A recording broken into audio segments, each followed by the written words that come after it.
All right, Joni, go ahead. All right, guys, welcome to another interview here at the North Film Festival, here at the Good Old Production Club here in Kitchen, New York City. All right?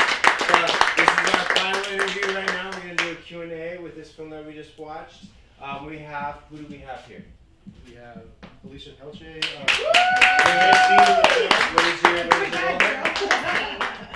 Justine. Yeah. I'm Vincent Chu, the producer. Director. And I didn't get to watch but the end of the film. Okay, so I'm gonna let you guys do your thing. Tell me about your film, but I do want to tell you one thing. The moment that I walked in here, the quality of this film, I can already tell the connections with the actresses rather, because that's all I saw.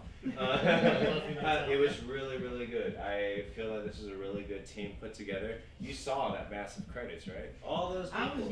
Like they should start their own little category of like most diverse group of people on the credits, because every single one of those names was like, how do you say that? Oh, I can say Johnson. Okay, cool. But no, it was very diverse. You had a very big, diverse group of people.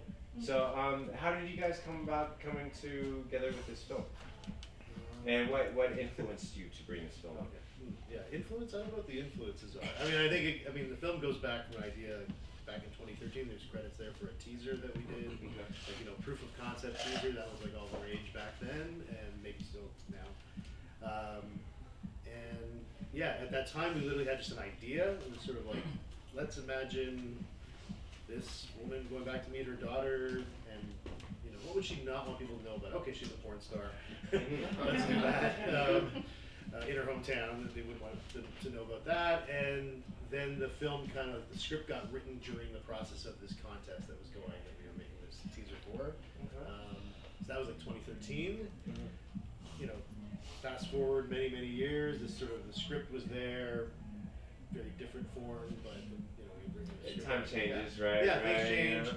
Me Too happened after 2013, and that kind of also influenced how the film came big about. Cultural shifts going on that. Then we had time, pandemic and years year of thinking like, I might never get to make that film. Like I think I should just go and make it. So that's sort of where it sort of came from. And around 2022, we started filming 2022. We had a variety of different stops, including COVID things that stopped production at various times.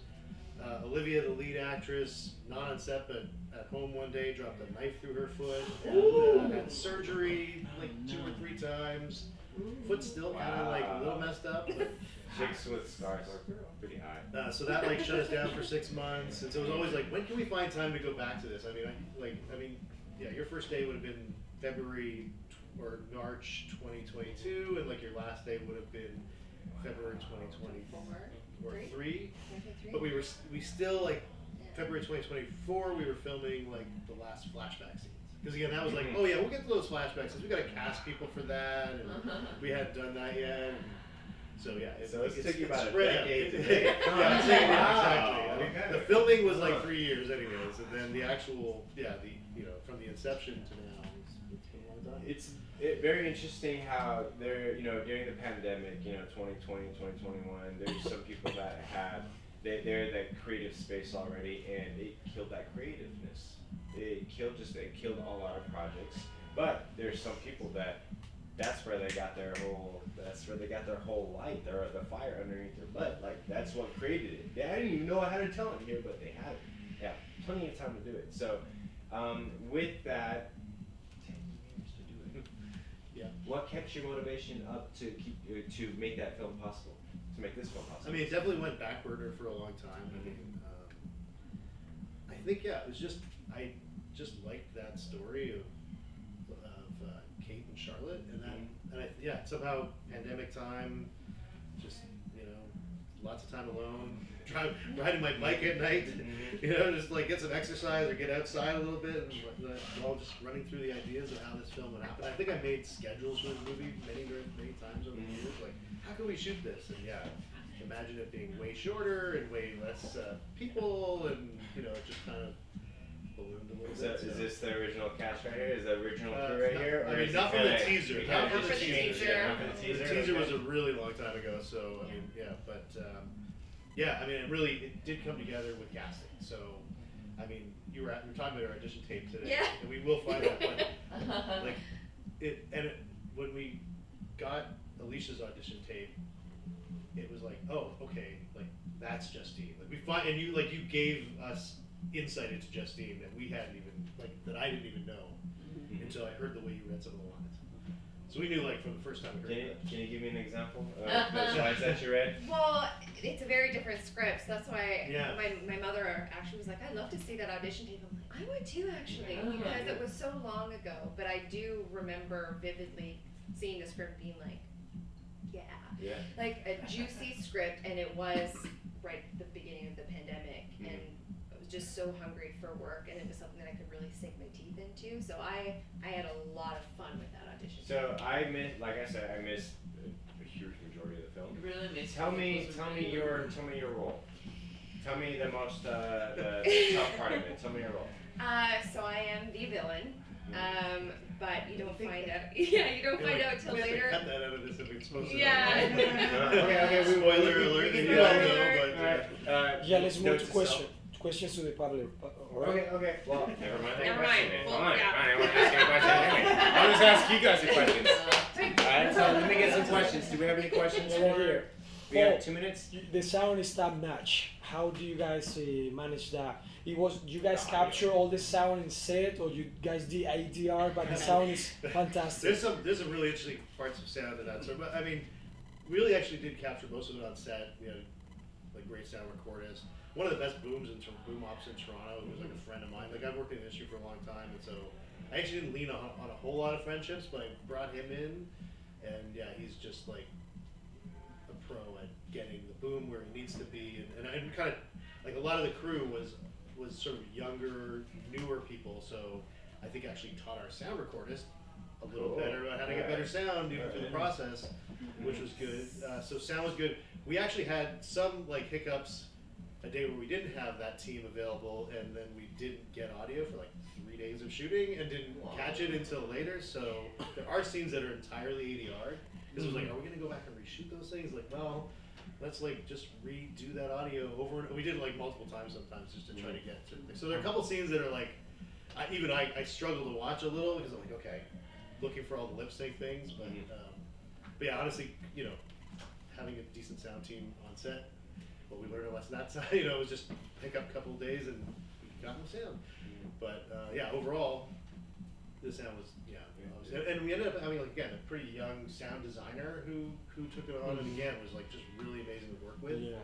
To just I could ask for something, I'll listen to it, give him feedback, and yeah, it was amazing the kind of stuff he was able to come up with. And the composer, someone I've worked with way from on other shorts way back as far as 2004, and I just knew I wanted him involved. And again, we all had crazy schedules during all this up and down process, so even still, it wasn't optimal where you'd sit and listen and do a lot of feedback and stuff, but you could give a few little notes and the right people could run with those things, and so yeah.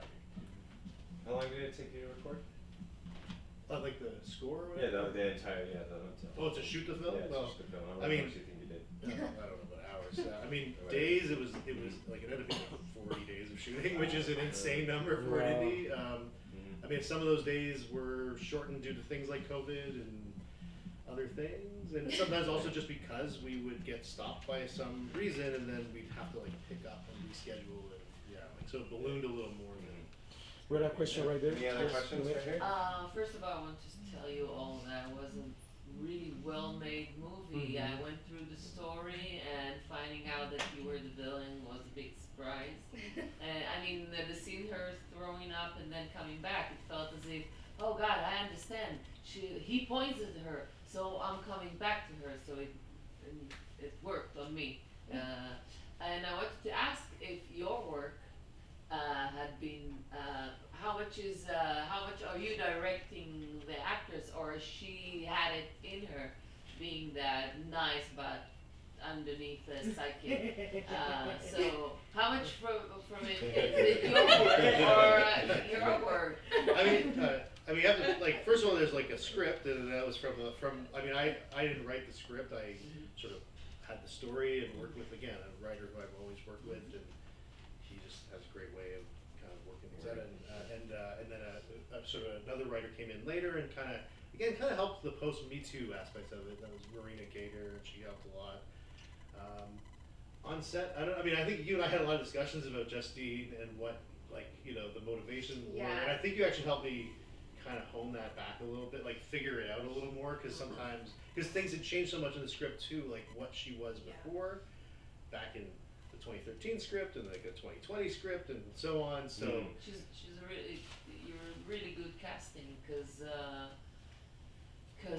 you wouldn't suspect her. yeah, well, and that was always the worry, is like, how far can you, like, will someone pick it up too soon? Yeah. You know, we have to make her sympathetic, but, you know, we throw a few little curveballs just on how we present her in it a few times. That was sort of the way of maybe dropping hints without giving it away, hopefully. And is she too good to be true in the film? well, in some ways, yeah. As the true friend, I mean, one of my favorite moments is like Kate leaning in and just hugging you at the door, and it's like, oh, she's so all in, like you sucked her right in there. How is it to play the villain? The best. It's fun. It's fun. Yeah, I had the most fun out of fun. everyone, I think, on set, especially the really big days. It was the first time I got to work with a stunt coordinator, and I got to work with, I mean, the scene with me falling in the pool was so quick, but I actually got to work with like underwater camera crew and stuff, and all of it, that whole experience was like, That's cool. It's pretty rad. Yeah. Let's get one more question. Any other questions? One more Right here? question. I got 2 more questions. Can we get this All one right, and then those this two. one? Alright. Yes. Yeah, I was curious. Y'all are Canadian-based filmmakers, but you kind of put it in America for it. Was part of that to drive home like the religious dogma of the parents, or was that more maybe a distribution decision? Like maybe it plays better, or like how did you kind of make those screenwriting decisions? Smart I like the question.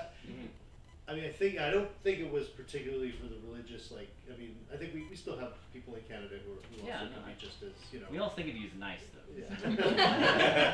Not all nice. And yeah, and I think like in many ways that scene we even toned that scene down the mom a bit, because I think there were a few more lines that would have made it seem a little too far, but I don't know, maybe it's because I'm just of a certain age that, you know, in Canada, like we make a lot of stuff in Canada to look like the U.S. and in some ways it was like marketing or it's kind of distribution. Like, let's consider this like an American film in a way, so it would just suit the audience. And actually, again, in the infancy of the script, it was kind of like 2013, and Michigan was like kind of a mess post financial crisis, and it was like, oh, she was good. That was an aspect of it too. So Michigan probably came up that way. In a different variation of the script, and it's not quite there anymore, but then it just kind of fit with that. I mean, at one point I think we considered, for tax credit reasons, like switching it back to Canada. Like, saying, let's see if we can have her cross the border somehow. but we didn't. We didn't go there. I think we could have got more tax credits if we said it was actually in Canada. You know? Yeah. All right, the last question right here. Last question. First of all, excuse the voice. I've been seeing this all day. Oh no.